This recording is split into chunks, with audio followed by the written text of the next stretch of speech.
እኔ የምለው እንቁላል ምን ማለት ነው?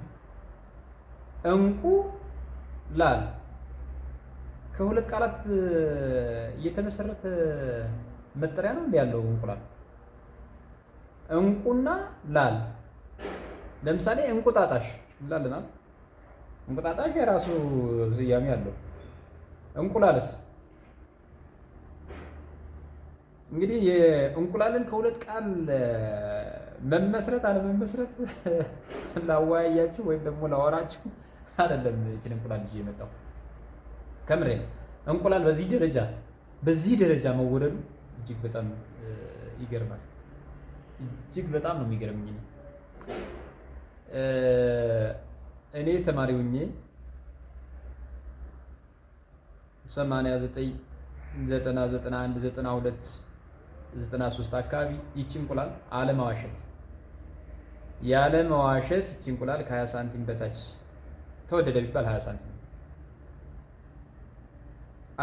አታስዋሹ። 10 እንቁላል በአንድ ብር ሽጫለሁ። 10 እንቁላል በአንድ ብር። ያውም እኮ ከተሜዎች ይህን እንቁላል ለመግዛት መርጠው ውስጡ የሆነ ነገር ይኖርበታል ብለው እንደዚህ አይናቸው እስኪንበለጠጥ ድረስ አንገታቸው ተቀልቶ እስኪሄድ ድረስ አንጋጠው እያዩ 10 ሳንቲም ለመግዛት ይችን እንቁላል 10 ሳንቲም ለመግዛት ሰምታይምስ ደግሞ ውሃ ይቀርባል። ነጋዴዎች ውሃ ያቀርባሉ። ውሃ ላይ ተጨምረዋለህ። የተበላሸ ከሆነ ከውሃው በላይ ይንሳፈፋል። ደህና ከሆነ ደግሞ ቁጭ ይላል ማለት ነው ከታች። ሉክ ምን ያህል እንቁላል ጥንቃቄ ተደርጎ ይገዛ እንደነበረ በስንት ሳንቲም? በ10 በ15 በ20 ሳንቲም ማለት ነው። አሁንስ ተከድኖ ይብሰል።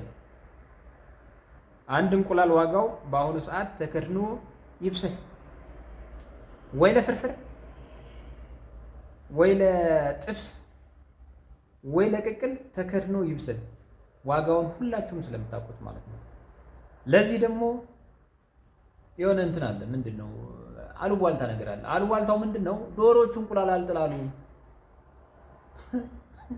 ወይ ዶሮዎቹ እንቁላል አልጥላሉ። እና ማን ይጣላቸው? እርግጠኛ ናችሁ ዶሮዎቹ እንቁላል አልጥል ብለው ነው? 4 እንቁላል ሎክ 2 እንቁላል እዚህ ጋር ነው። 2 እንቁላል እዚህ ጋር ነው።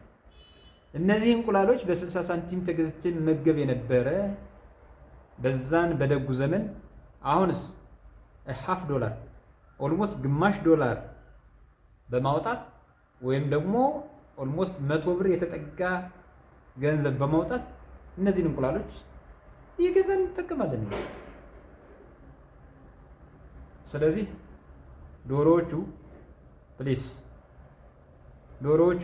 የተሰጣችሁን ኃላፊነት በአግባቡ ብትወጡ በጣም የተሻለ ነገር ይሆናል ብዬ አስባለሁ። እነዚህ እንቁላሎች ነገ ከነገ በኋላ በዚህ ከቀጠለ ከዶሮ ዋጋ እኩል እንደሚሆኑ ምንም ጥርጥር የለኝም። ምክንያቱም ጀስት ባክ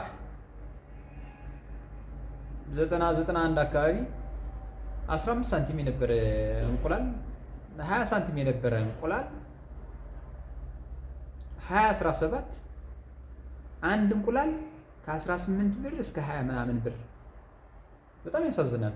ሼም ኦን ሄንስ ቶሎ እንቁላል ጣሉ።